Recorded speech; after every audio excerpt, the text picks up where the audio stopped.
George was found in East Hollywood roaming the streets. And if you know, East Hollywood's not the best place for a cat to be roaming the streets. He was on the streets having a upper respiratory infection and he was coughing, sneezing.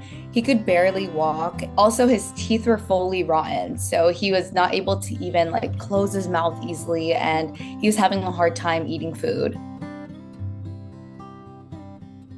He had gone to his first foster to kind of just get some healing going because he was in really bad conditions. So during that time, he went and had surgery done, had his nails all trimmed up, and he finally was able to get all of his teeth removed. So he is actually a toothless cat. I thought he'd be unsure of how that feels and everything, but he is more than happy being a toothless cat. And once he was all set with that, he was sent over to me to be his long-term foster.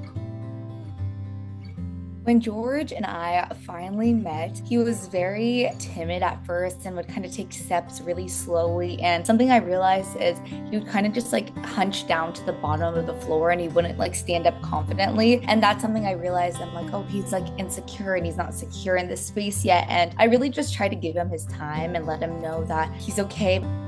But something that no one would really expect is when you actually pull him out of his area and put him on his lap, he loves nothing more than being pet. He does like a little scoop and he loves to scoop closer and closer to you. So he is a big cuddler, but at first when I was with them, you had to reach out to get him to have the cuddles.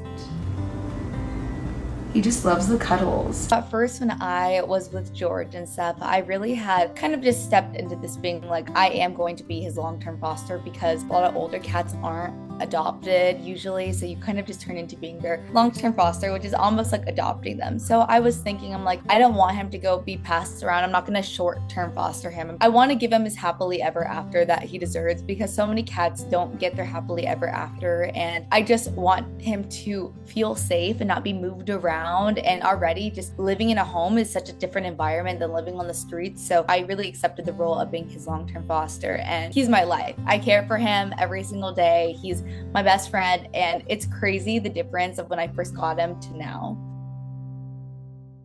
He just walks and runs my place straight and tall with his back and shoulders held high. He is very talkative versus the first time I had got him. He meows almost every second of the day and we have conversations back and forth. I love that about him. And then he also knows our routine, which I think is so special. So when it comes to being the evening time, he will hop on the bed and start meowing, waiting for me to come into bed with him to watch TV. So he has our little routine set and I think that's so special and I just love that.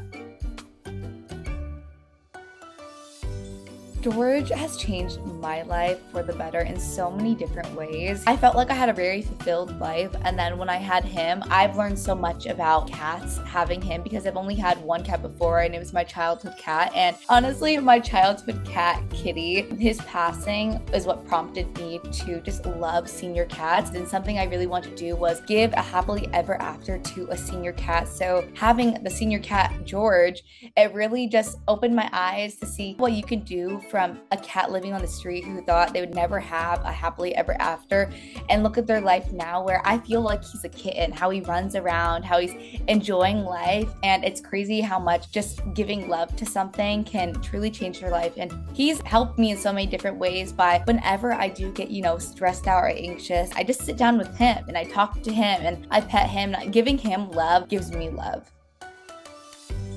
If you are on the fence about adopting a senior cat or being a long-term foster for a senior cat, let me just tell you, they are just a section of your life, but you are their entire life. And it's so important to remember that because you're all they have. So please take this as your sign to just long-term foster or adopt a senior cat. Senior cats need love just as much as kittens, and they don't know when their time is going to be up, but they do know how much love they had, and it's really important just to give that extra step. You doing this for them, that's their entire life. So really, really put any part of you can out there to welcome a cat into your home, and I promise you, they can change your life.